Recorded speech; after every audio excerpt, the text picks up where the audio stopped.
Hey, how you doing? Nope, my name's not Tardif or Tardif L.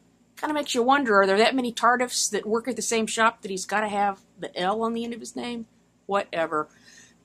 This video today is going to be on resurrecting an old Husqvarna lawnmower.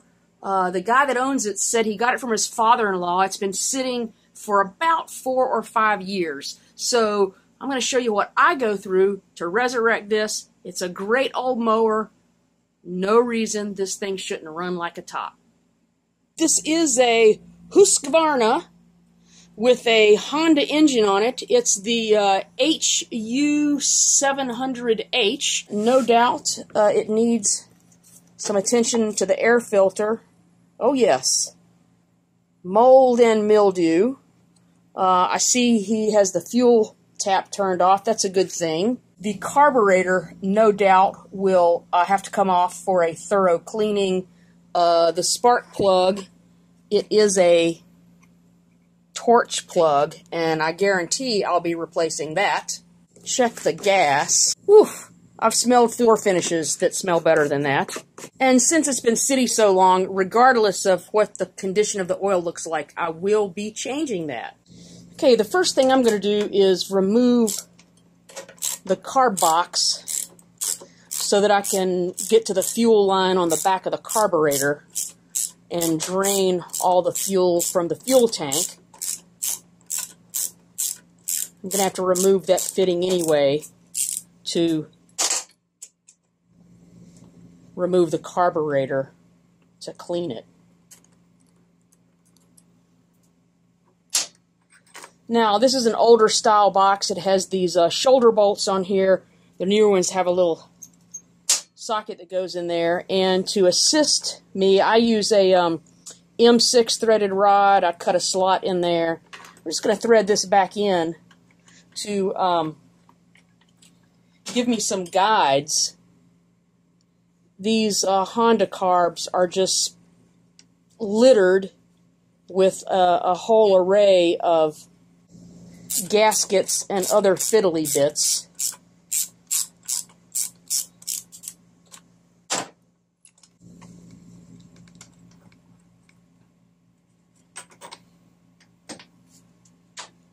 And these threaded rods, they're about 4 inches long.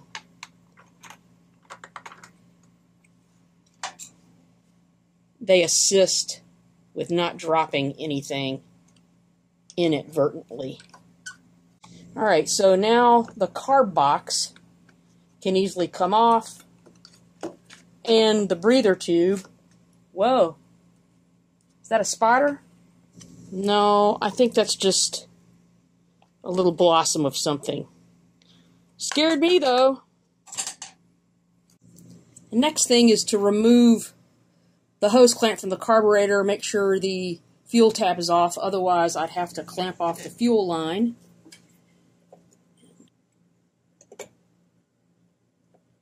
Squeeze a little tab together on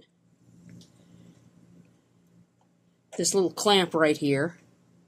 Fuel line might be kind of stuck on here.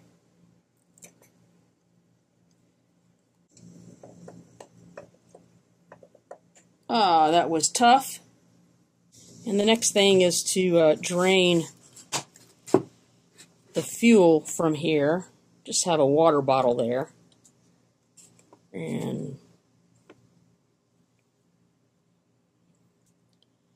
I'm going to force a little shop air through the tank and to get it out, the excess. This is not the sort of thing you want to do while the carb is attached because it will damage the needle and seat. And you can't see this.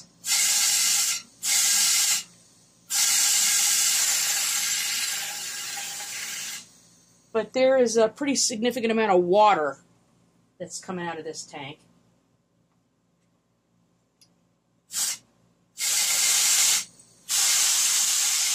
But that on the bottom there is all water. Definitely going to have to let this fuel tank sit out in the sun for a couple of days and let all that water evaporate. There's this little filler gauge there to keep you from overfilling, or to warn you of overfilling, pardon me. And if you look inside of here, there is a, it's really hard to tell. There's another little fuel filter in there, which you have to pull out way up in there from the underside of the tank. And again, I'm going to remove this fuel clamp right here. Sort of twist it together, or if I can get in there. They're a bit fiddly. And work this down. Some pliers with a little better teeth on here.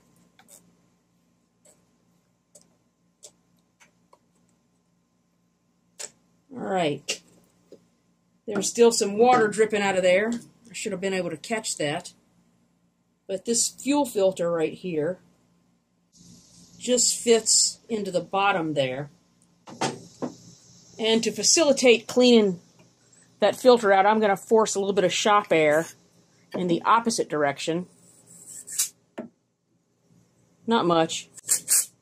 And you can see it spraying out. Still a lot of water in that fuel line. This is just a light spray, not at full blast. And then lastly, see if I can force more of that water out of the fuel tank at the top. Yes, you can see there's a lot of water spewing out of there.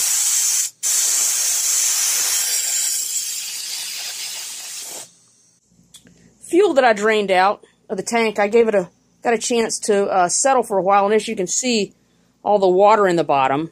Okay, and of course, for reference, here is a nice empty-ish wine bottle of fresh and clear gasoline.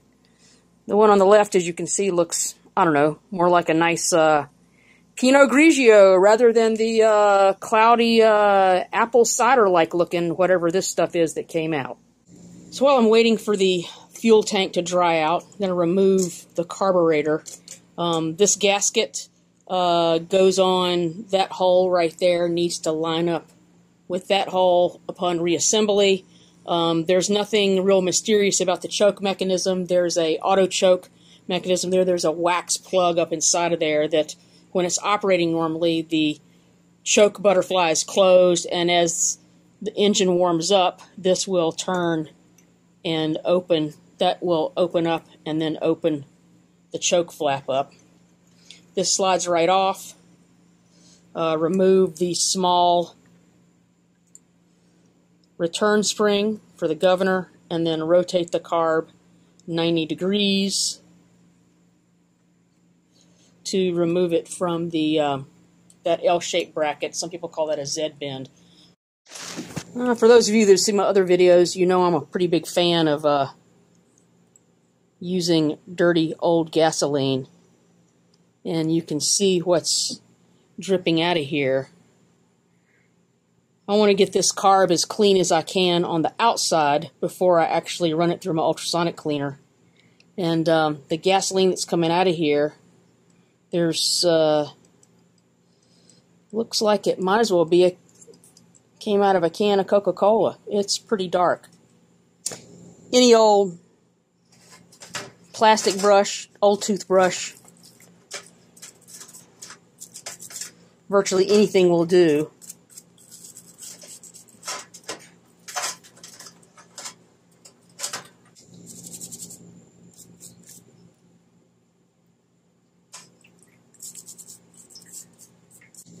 Alright, I'm going to hit this with a little compressed air to get the big chunks off, then we'll disassemble this carb. The first thing that's going to come off is the bowl nut. That's a 10 millimeter.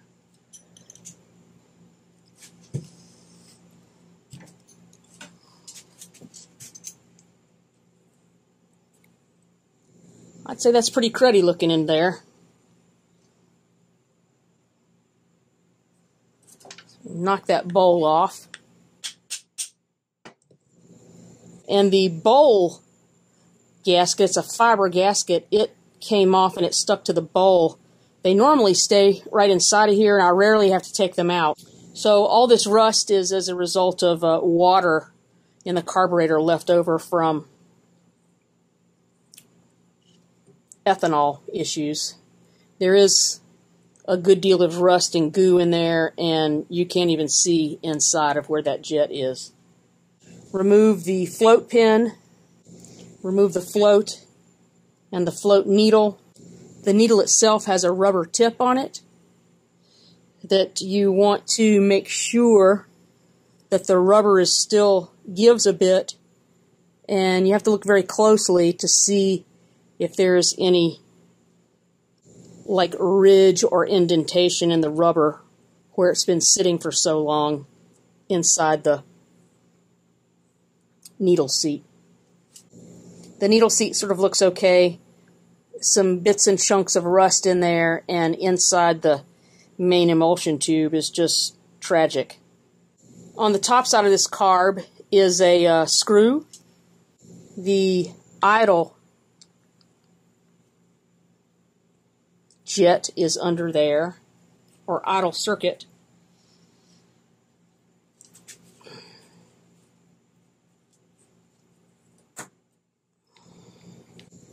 Which doesn't look too bad, but it's probably got some junk going through there. Inside of the throat of this carburetor, you will see the emulsion tube sticking up. It's brass. You see it sticking up right in the middle there. We got to get that to come out. Before I try this, I'm going to try to shoot some carb spray in here, see if I can loosen up some of that junk to remove the main jet and the emulsion tube. Wear your safety glasses for this one.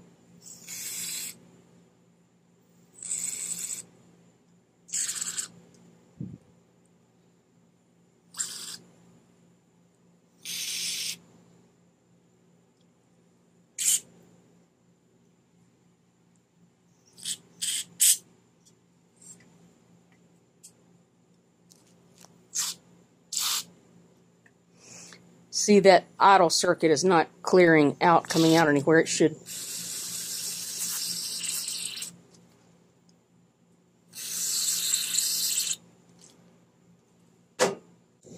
So I can at least see the threads now of the main jet.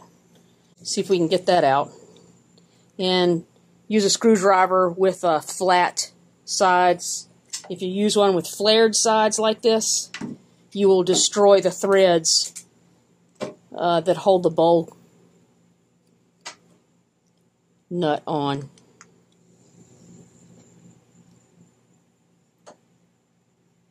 Turning ever so slowly. And there's the main jet, which is completely plugged up. I'm going to try spraying some more carb spray into that emulsion tube hole in hopes of softening up some of what's going to be holding that in. Alright, I'm going to try pushing down with a screwdriver on top of that brass emulsion tube. It's going down there slowly. Alright, it got it down there.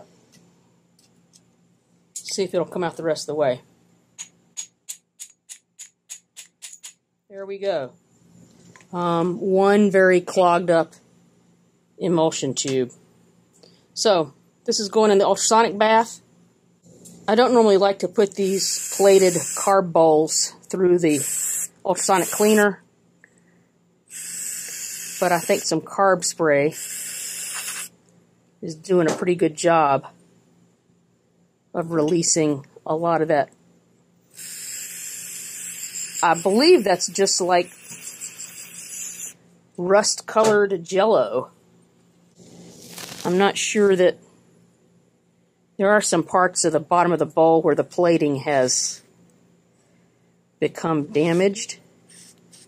Use a little soft wire brush to try to work out some of that oxidation. Oh, well, there goes the bowl gasket, half of it. So I will need to replace that. I'm not sure how I feel about that.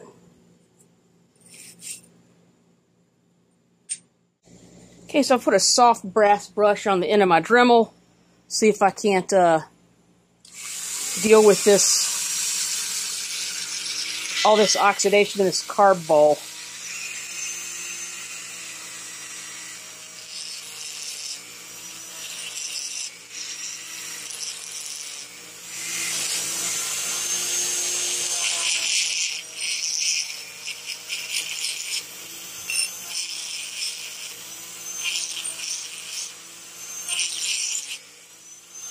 I can't see any where the plating is lopped off, but maybe the rust buildup came from the bowl nut. I'm going to run all this through the cleaner and see how this comes out.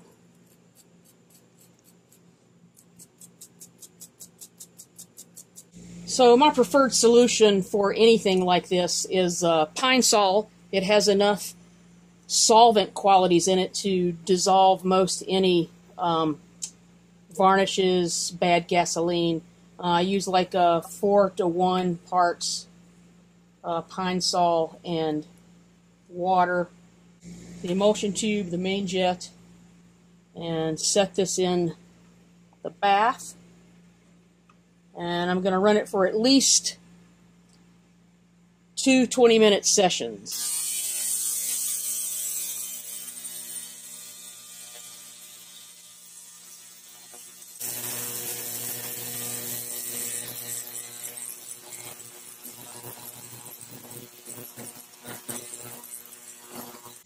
Alright, so it's gone through 2 cycles of the parts cleaner, and you can actually see some gasoline around the top edge. The other reason I like using Pine Sol is it doesn't discolor things so badly. This slow jet right here, run a wire down there and make sure that is clear. Get to there, it matches up with that hole right there, and you should be able to see your wire through there, which I do. It's clear. And if I spray some carb spray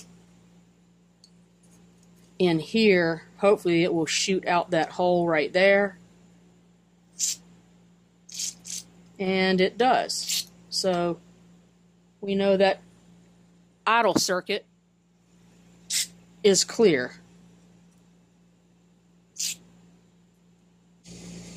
There's the main jet.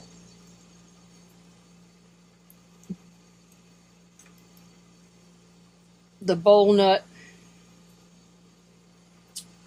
and the emulsion tube. Looking pretty good. Now on this emulsion tube, I want to ensure that all these passages are clear. This is a guitar string. Welders, tip cleaners work as well for this. And a bigger guitar string. The inside is clear. Same thing on the main jet. And that guitar string goes through there just fine. Yep, and the next bigger one goes through there as well. You can actually see through it now. Don't know if you can see that or not. Okay, on to the carb assembly. I'm going to use just a touch of WD-40 to assist with lubrication. This is brass bits going into soft brass bits going into soft aluminum bits. The straight, longer end goes in first, and you should be able to see that sticking up inside there. It's hard to see, it's there. The brass tube. Next is the main jet. That falls right in. You sometimes have to assist it past the bowl threads. And once that seats just snug, don't really try to overdo it. Next is the screw that covers up that idle jet. Make sure that's tight. I scraped off the rest of the bowl gasket with a razor blade very carefully without gouging the edge of it. And the new part number is 16010-883015. That comes with the actual bowl gasket and a nut gasket. I'll just replace those while we're here. I don't often have to replace these bowl gaskets, pardon me. Again, just a little bit of WD-40. Just going to get that a little soft around the edges. This is a fiber gasket, not rubber or anything. Hopefully that will assist with that seal. Going to assemble the float, which I've cleaned up the sediment on. The float needle slides in that slot right there. And if you have to, look at that little guy with a magnifying glass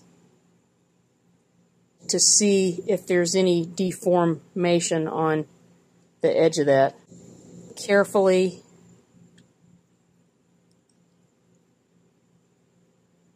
and the needle seat hinge pin goes back in.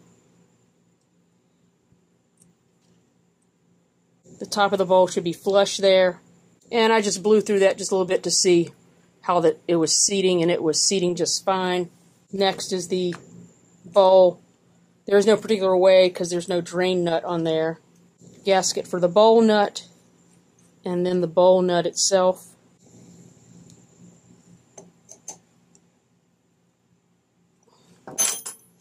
Alright, so this should be good to go. Everything moves freely. Get as much of this grime off of here as possible. I think it's going to be alright. I didn't even take off this heat shield or that gasket.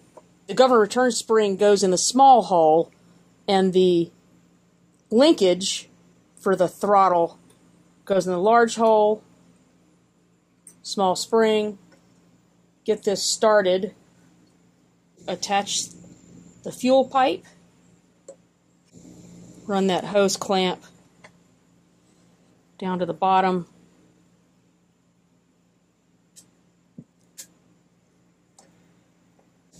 Fuel clamp is on.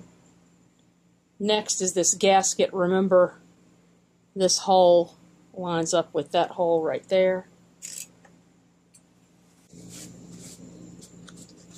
Has a little dust and dirt in there.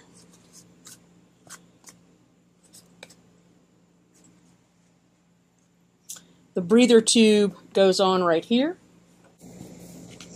It's all the way on. And then line up the studs with a little bit of pressure. I'm going to remove these studs one at a time and replace them with the actual screws for the air box. And hopefully none of the gaskets will fall out of place.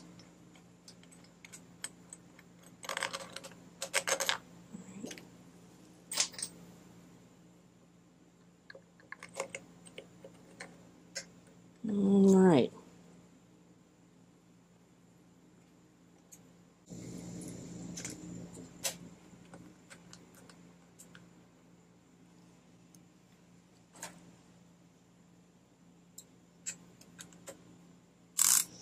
I am not actually tightening this down, just getting it snug.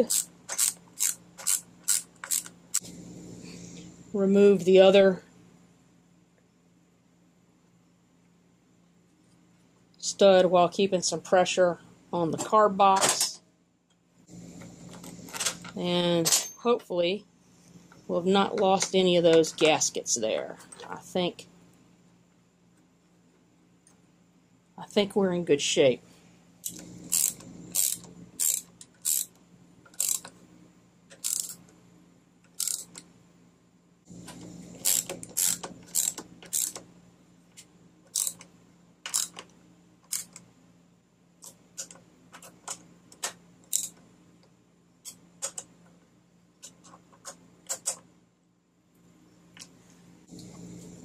And next, to replace this molded and mildewed filter, knock most of that dirt out of there. Again, this is not that bad. And this replacement part is Honda 17211Z8B901.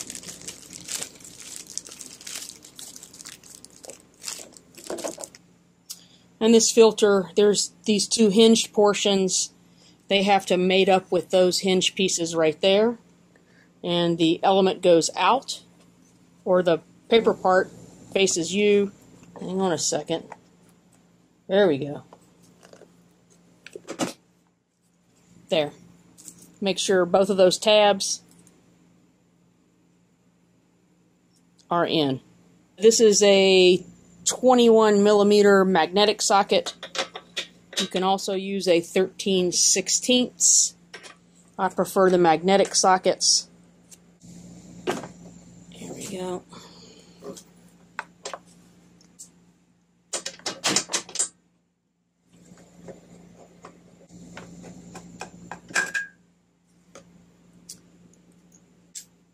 This is a virtually new plug, but a lot of rust on there, and this brand sometimes causes problems. So I'm going to replace this with the factory recommended plug, which is a BPR5ES.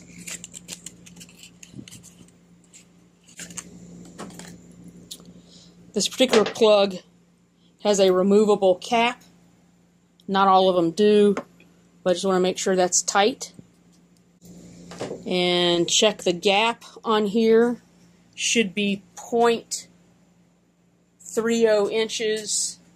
The backside of a Stanley knife is a good indication, and this is kind of loose. You can tighten that up by lightly tapping it on a piece of wood to close up the gap. Right there. We'll check that again with the old Stanley knife. And went a little too far, but that old Stanley knife will open it right back up. That is snug.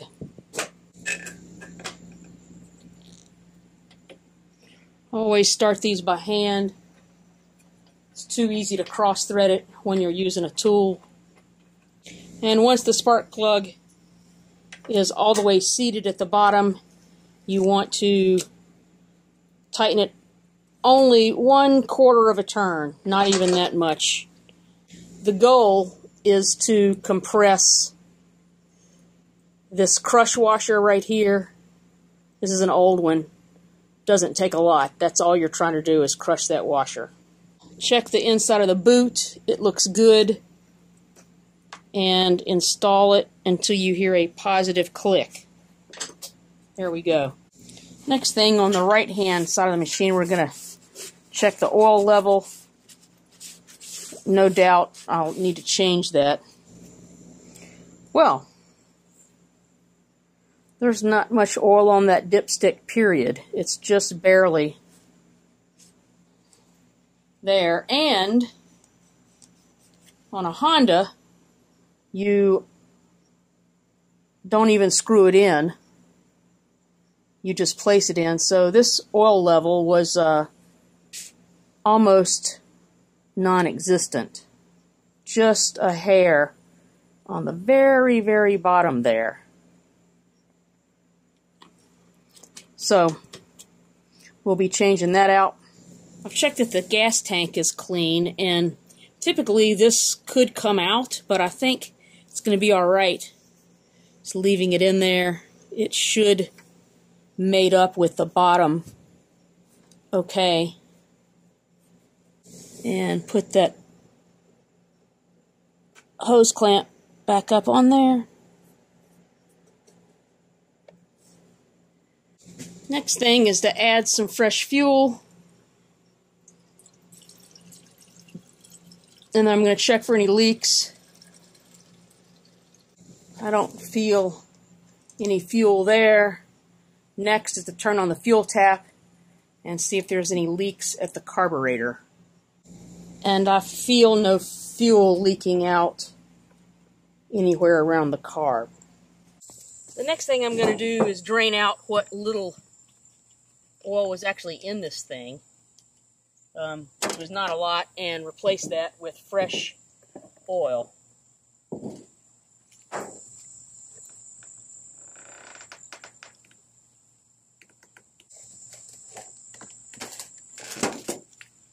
That is hardly any oil at all. Hondas are a little awkward and messy, and I have not seen in a long time so little and such dirty oil coming out of a lawnmower. I pre-measure around 16 to 18 ounces of fresh oil in another container. Most of these engines take around 16 to 20 ounces. And check your owner's manual to make sure that you have the proper amount. It's a little easier to add a little bit than to take some out. Now remember, on a Honda engine, you don't actually screw the dipstick all the way in, you just place it till the threads reach the top. And this is so hard to see, but the oil level is right at the top of those hash marks, so that is the perfect amount.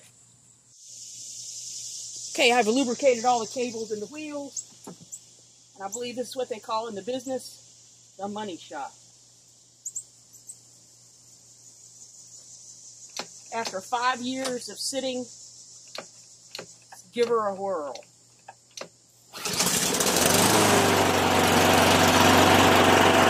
First pull!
The reincarnation of an old Husqvarna lawnmower, been sitting for 5 years. I think you saw me, I forgot to turn the fuel tap on. Whoops. So that's going just fine. And I also adjusted the RPM. I thought it was kind of low at around 2,800 or so. For this 22-inch beast, I think they need a little more oomph to get through that grass. So I hope you got some value out of this. If you did, please return the favor and push that like button for me. I'd appreciate that. That helps the channel out a whole lot.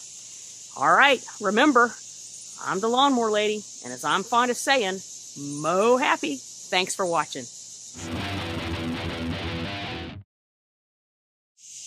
Tardif fixes all. Has a nice ring to it, doesn't it?